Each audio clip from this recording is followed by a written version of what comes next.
এরপরে প্রশ্ন হলো, একবার জাহান্নামে গেলে পরে সাজা ভোগ করার পর জান্নাতে যেতে পারবে কিনা।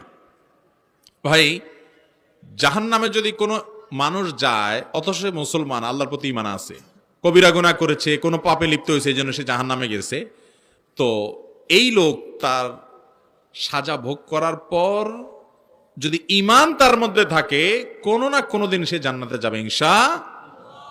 তাহলে এবার যারা আকাম কুকাম করেন তারা টেনশন মুক্ত হয়ে গেলেন যে ফতোয়া পেয়ে গেলাম, জান্নাতে একদিন যাওয়া যাবেই, মোসে তাও দিয়া, তাহলে এবার পাপের কাজ করতে থাকবেন। কি বলেন ভাইরা আমার?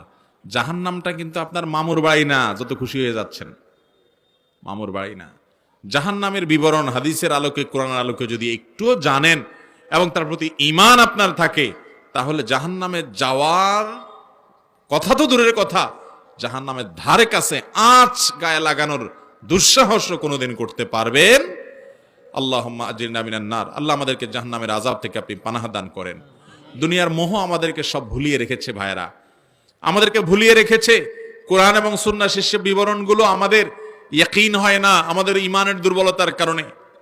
ভাইরা আমার, সেজন্য জাহান্নামে যদি এক মুহূর্তের জন্য কেউ যায়, তার অবস্থা ভয়ঙ্কর হবে। একটা হাদিসে আসছে যে এক লোক দুনিয়াতে সারা জীবন সুখ ভোগ করছে, সারা জীবন সুখ ভোগ করছে, জীবনে কখনো দুঃখের দেখা পায় নাই বা উল্লেখযোগ্য কিছু হয় নাই, বেশিরভাগ সুখেই সে ছিল, চিরসুখী আমরা যাদেরকে বলি। এরকম কোন মানুষকে যদি জাহান্নামের চারপাশ দিয়ে, আশেপাশে দিয়ে একটা চক্কর দেওয়ানো হয়, জাহান্নামে ফেলানো হয় না, তো জাহান্নামের ভয়াবহতা অনুভব করার পর, উপলব্ধি করার পর, আঁচ করার পর সে সারা জীবন যে আল্লাহর নেয়ামতের মধ্যে ছিল সে ভুলেই যাবে, সে স্বীকারই করবে না, ভুলে যাবে সব। অতএব জাহান্নামে একবার যাওয়ার পর পুড়ে শাস্তি ভোগ করে তারপর আপনি জান্নাতে কখনো আসবেন, সেজন্য আরামসে আকাম করবেন, গুনাহ করবেন, এটা বুদ্ধিমান করতে পারে যদি জাহান্নাম সম্পর্কে ন্যূনতম ধারণা থাকে। আল্লাহ তাআলা আমাদেরকে হেফাজত থাকার তৌফিক দান করুন। যারা হাদিস অস্বীকারীকে একটা গ্রুপ বাইর হইছে, এরা বলে একবার জাহান্নামে গেলে সে চিরকাল জাহান্নামে থাকবে, আর কখনো আসবে না। ইমানদারের ব্যাপারে এই কথা প্রযোজ্য না, এটা ফালতু কথা।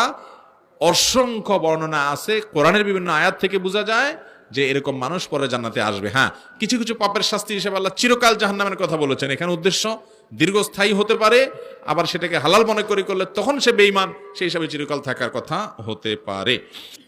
মহিলারা কি নামাজ শেষে মুনাজাত ধরতে পারবে কিনা?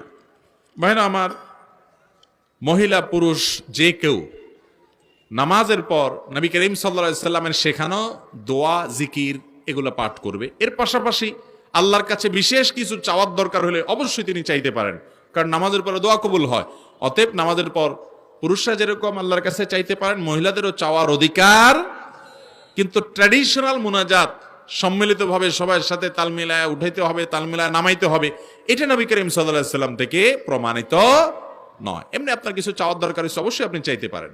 একজন পুরুষ যেরকম চাইতে পারে, একজন মহিলাও চাইতে পারেন।